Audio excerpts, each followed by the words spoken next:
Let's go through the code number 1727, largest submatrix with rearrangement. For this question, it gives us a matrix which is in integer, two-dimensional integer array, and there is 1 and 0. The things that we want to find the largest area, rectangle area, right? But the thing, there is one more condition is that for we can do rearrange the columns of matrix in any order. For example, there is a yellow column, right? We can switch the yellow to the end, right? So the order of the column they can reorder. So what we're thinking about is that if we want to find the largest area, right? So the things that we should have those kind of ones to be possibly stack as much as possible, right? Or have overlap as much as possible.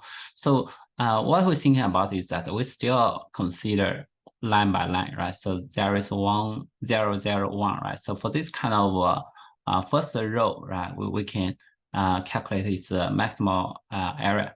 And for the second row, right, what we do is that we have this, right? So it is maximal area. We're trying to find this, right? Maximal area of this. So this is a number question number 84 and 85, right? So the maximal rectangle problem. For the third row, what we do is that there is 1 here, right? And 1 here, because we can sort.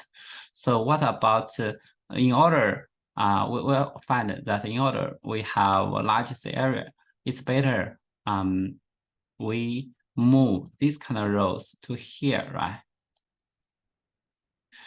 Otherwise, the maximum one of this kind of column is just 2. This is just 3, right? But if we move together, it's possible, you see, there is some kind of area which have largest area will be 4, right? So what we want to is that for the heights, for each row of the heights, we can have a sort to have the largest one to be together, right? To get a higher chance to get large areas. So so that is for each row we get its heights and then sort the heights, right? You create a new array, possibly called array heights copy, right? And sort its heights, and then we have those kind of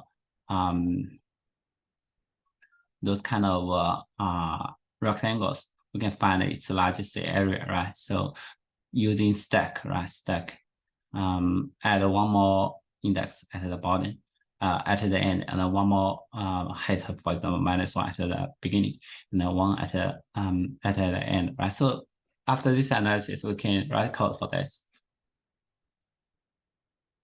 So what we do is that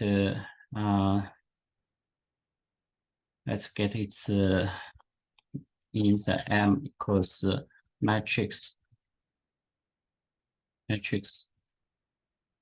dot length, and A equals matrix 0 dot length. And we also have a height, right? Height array. So in this case, for each row, we calculate the heights. Height equals mu int A, right? So what we do is that for int I equals, for the row with iterate the row, right? I smaller than m I plus plus, and for the column, for int j equals 0, j smaller than a, j plus plus, right? So the things that we want to have the heights, it's j equals. So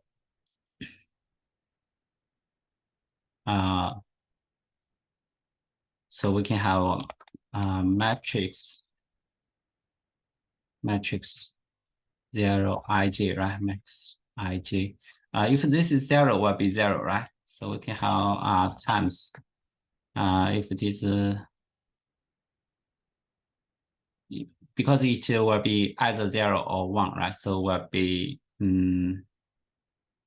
it's J plus 1, right? Doing like this.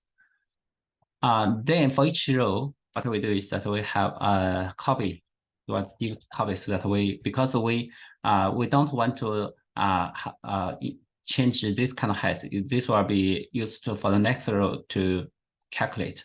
So we have a deep copy for this. We have arrays copy O, right?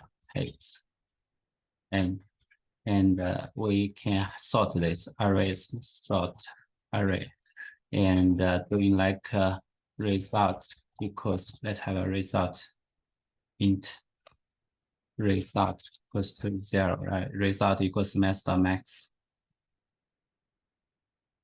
result, and we can have the get largest row largest, and we are going to have this kind of array, right?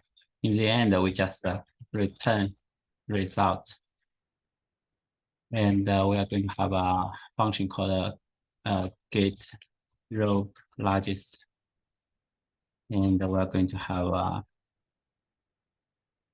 heights, right?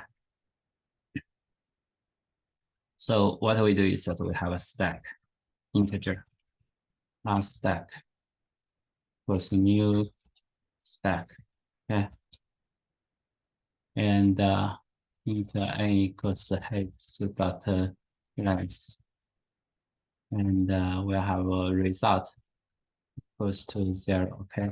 So for int, let's just add one more height, which is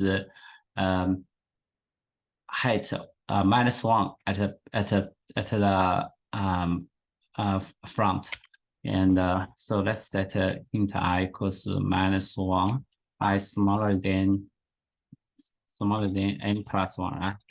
I plus plus. What we do is that we are going to write a function count height equals get height and heights I, right? Private integrate height heights I int I, right? So as a return I greater equal to 0 and I smaller than height dot length. If this, we're going to return heights I. Otherwise, we are going to return -1. Okay, so I say while something, right? So while stack is not empty, and get heights heights stack dot pick, right? Pick. Here we use greater, right? Of course, we can use greater equal to, but if we use greater equal to, both will be fine. We have duplicate calculations on the right side. If we use a greater, those kind of rectangle, they can have same height in the stack, and the duplicate calculation will be on the left side. So let's say current height. But if we use a greater equal, and because the last item is also -1, right? That what we also add -1 here. So if we use equal, when we calculate, right? So we'll have a pre-index equals stack dot pop, right? So we'll pop it, and int left equals stack dot pick. Since if we use equal, the last item is also -1, and it will pop the -1, right? So this kind of line, left equals stack pick, it will have exceptions. So if we use a greater equal, we can add the first item, for example, to be -2 and last item to be -1, right?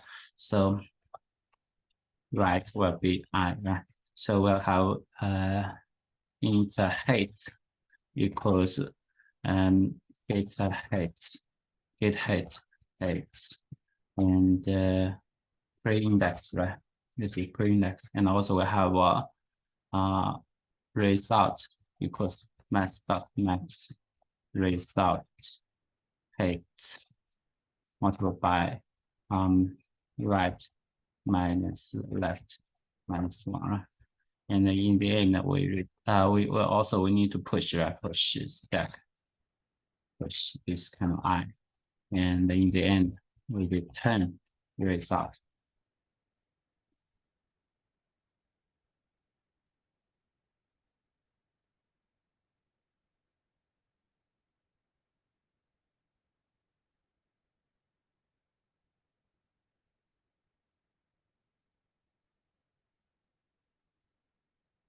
Okay, doing like this, the time complexity will be for each.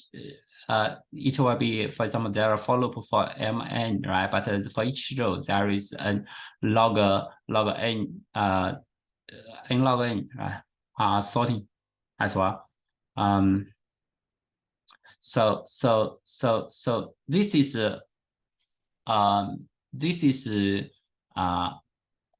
n, right? This is m. This is n. This is m. This is n, right? This is n log n, right? So the time complexity will be m multiplied by n log n, and this is O1, right? Space is also O1.